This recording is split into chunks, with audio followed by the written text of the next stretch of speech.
This is part 2 of our bestie bonding for the week. Oh my gosh, it's a week. Yeah, it's an everyday bonding.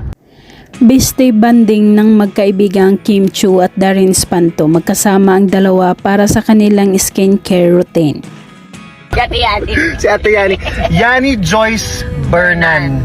Congrats, Galing. te. Congrats, te. Get well soon. God bless you. Video greet.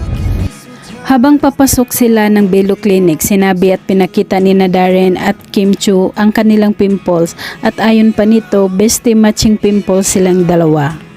Ano pat naging besties kami kung wala kaming matching pimples. So dito kami ngayon sa Bellow Power Plant. Okay, let's go, bestie.